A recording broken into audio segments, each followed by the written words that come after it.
listening to the Thoughts for a Living podcast, coming to you from the birthplace of the Civil Rights Movement, Montgomery, Alabama.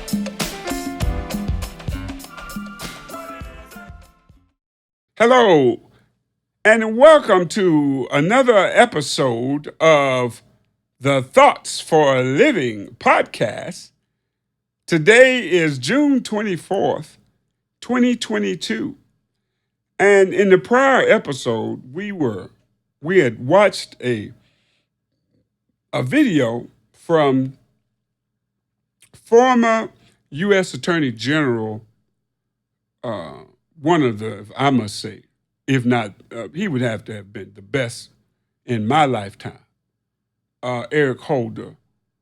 And in that video clip from an interview done by Jonathan Capehart on Washington Post Live, the former Attorney General said that he was really concerned that this country might slip into a apartheid political system where a minority of people in this country with who had amassed a disproportionate share of power could then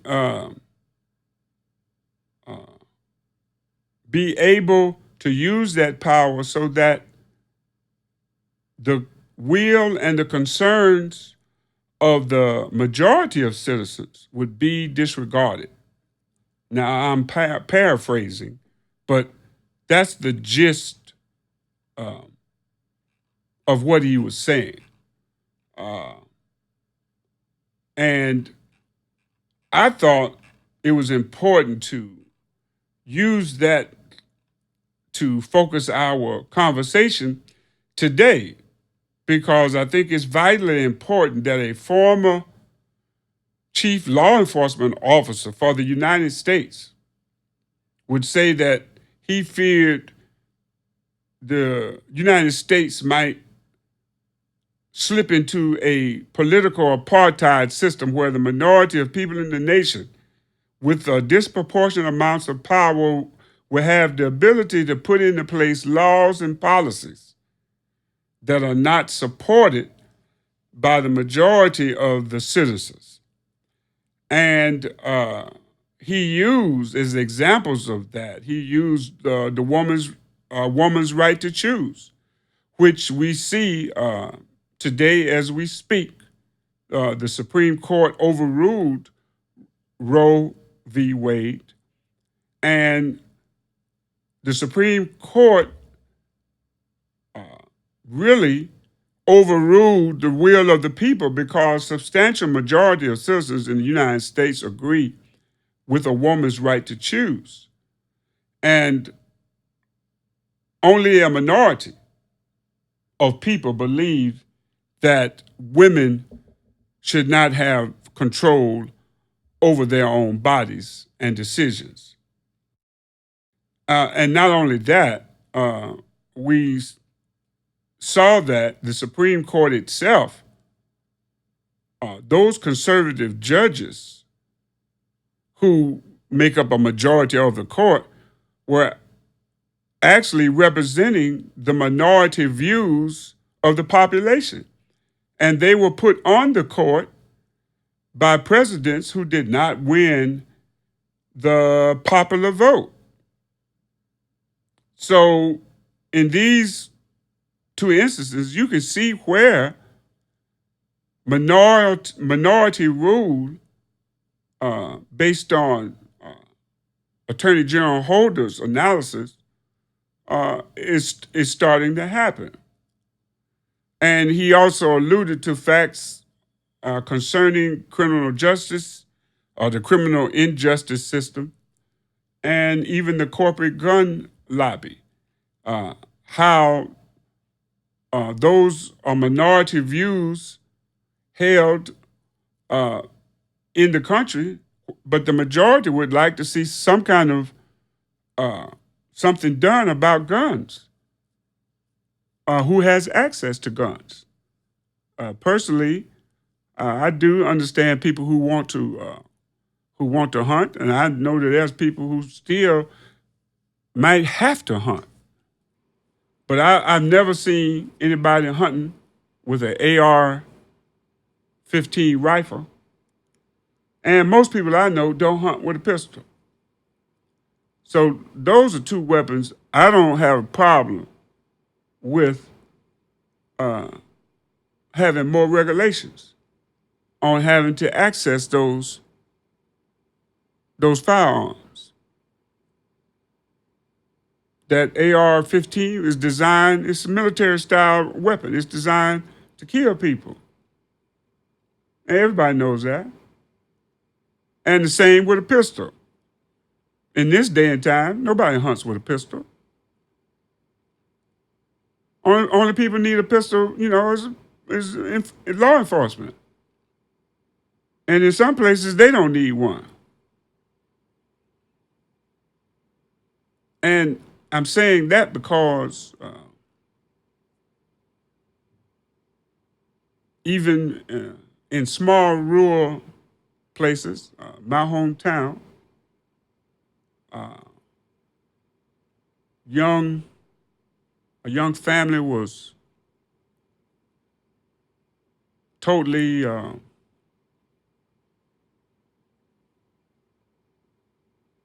totally assaulted. We had a young man,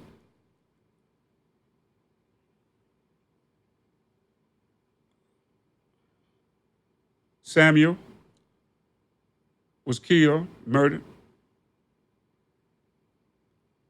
and his brother, so I'm told, uh, was in ICU. He was shot through the eye,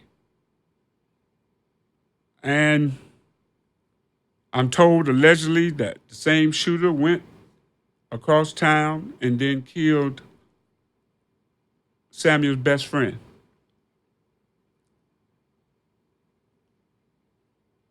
And our thoughts and prayers go out to the Caldwell and Gerardo family. Um, it's senseless.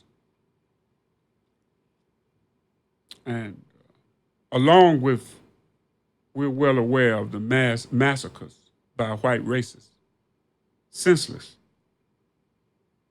in Buffalo and in Uvalde, in brothers and sisters who were uh, killed, Asian Americans in Atlanta and Hispanic Americans, Chicano Americans in El Paso, Jewish brothers and sisters at their synagogue, our own brothers and sisters murdered while praying. It's, white supremacy is behind it, but also, you know, we have to be consistent as well. We can't just be upset when so-called officers of the law and white supremacists kill our people.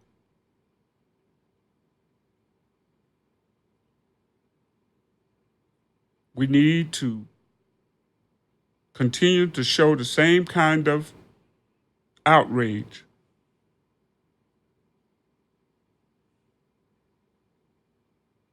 for brothers who are killing other brothers. It's senseless.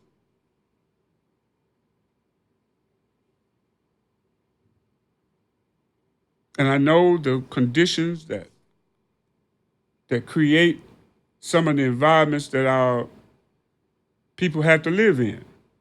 It is white supremacy that creates environments that segregates black people into small enclaves where they're under-resourced,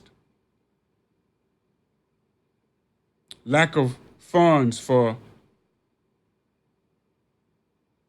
quality housing, discrimination at banks where our people can't get loans in order to repair their homes, food deserts in our communities where you can't even find a vegetable or a fruit for blocks. And then we have schools that are underfunded and teachers not receiving proper pay, not having the resources, the textbooks, and technological equipment to help facilitate effective learning in the classrooms for our children.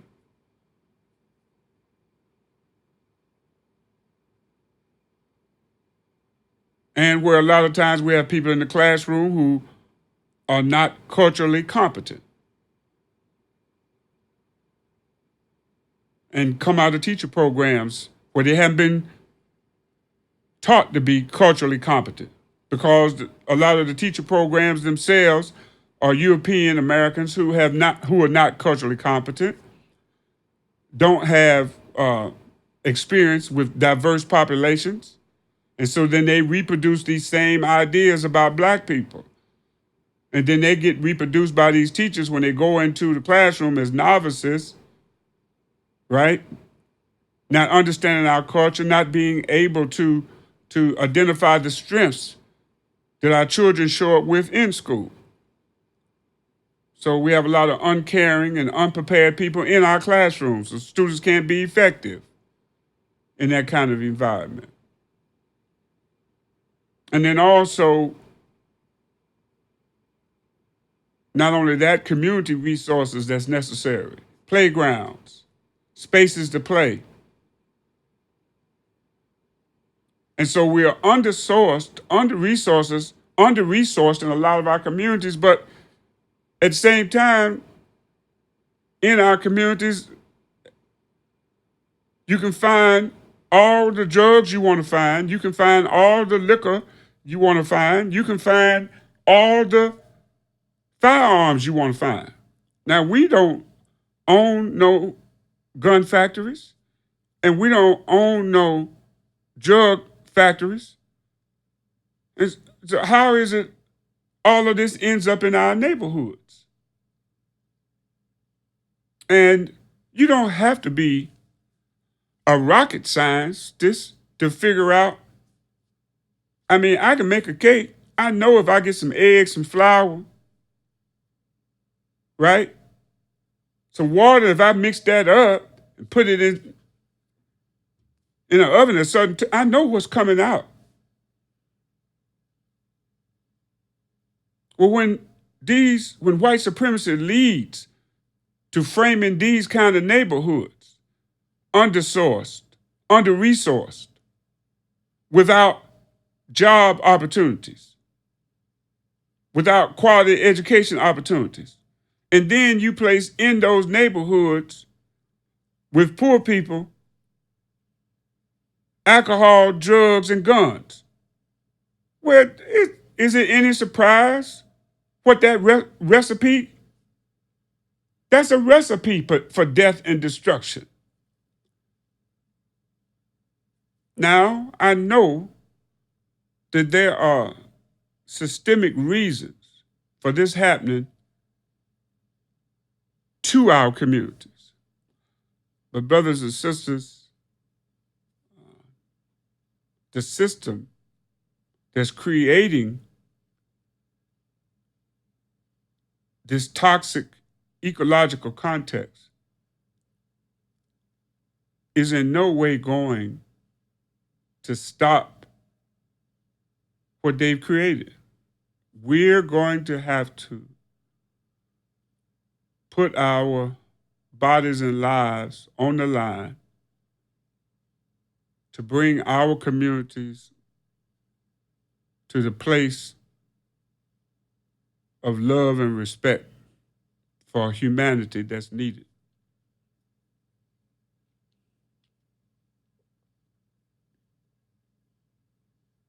I'm sorry, as the rapper said coming up,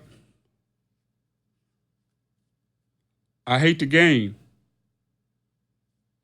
I don't hate the player.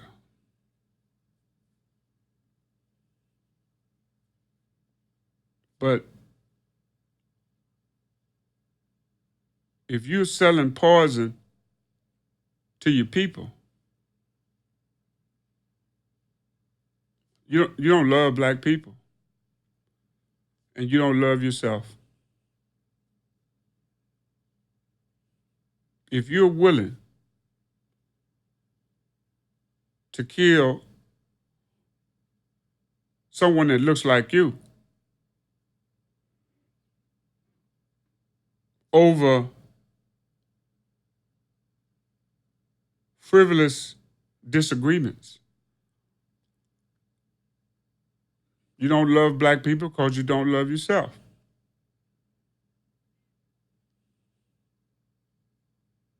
I used to ask my children in school, why is it on the vast majority of radio stations that we listen to, we can hear, shoot somebody or kill somebody that looks like you. Now, I'm not advocating this, but I've never heard the song Kill a White Man. Where's that rap song?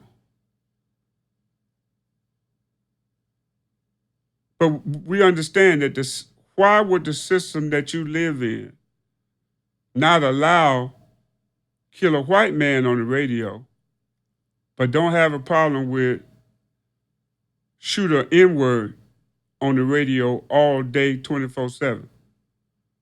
Is it any secret that if you get into a conflict and you've been hearing shoot that, kill that,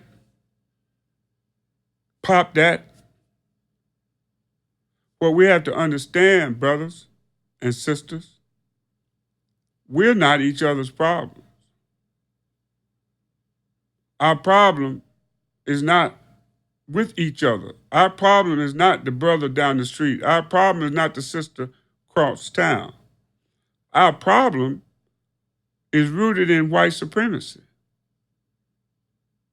But if we allow white supremacy, which is designed to turn human beings into beasts, if we allow white supremacy to turn us into something that we're not, the question has to be, what is our role? Where is our agency? Every living creature, every living thing has the right to choose. And we all need to choose life, brothers and sisters.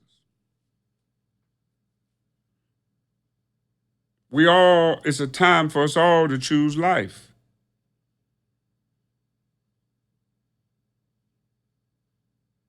We've got to put down the guns and put down the drugs. Start looking at our mothers in their eyes. And then mothers, we have to stop making excuses for our children.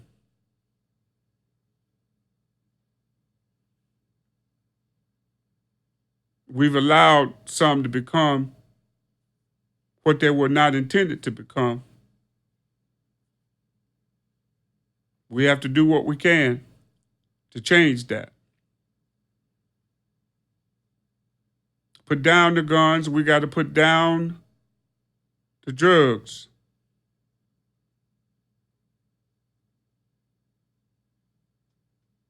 We have to admit that part of the mental health crisis in this country is that white supremacy will drive you mad.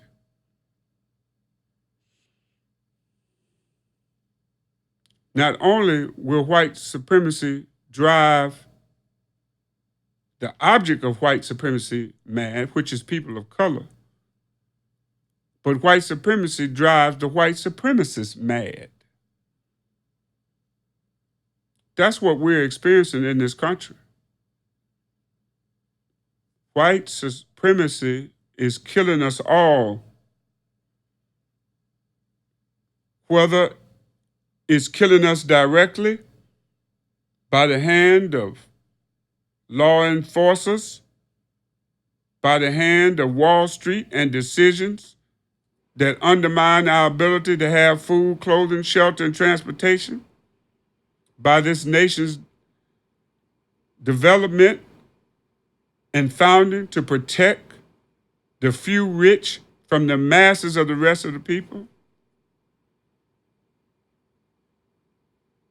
or either by our own hands.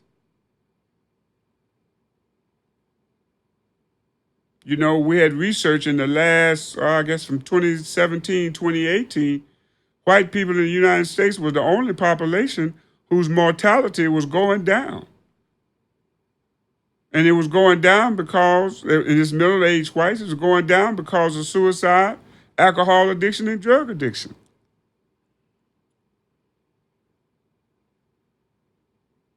And the reality is none of us can live under white supremacy without being harmed physically or psychologically or emotionally.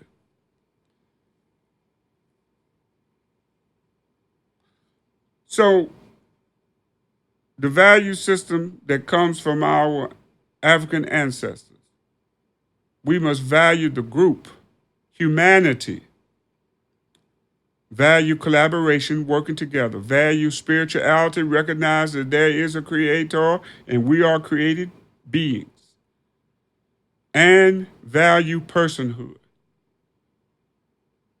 That is not important what kind of house you live in, what kind of car you drive, what kind of clothes you wear. What's important is, do you make choices that make your life, your family's life, and your community's life better? Do your choices enhance the people around you? We cannot continue practicing European form of living. You're listening to the Thoughts for a Living podcast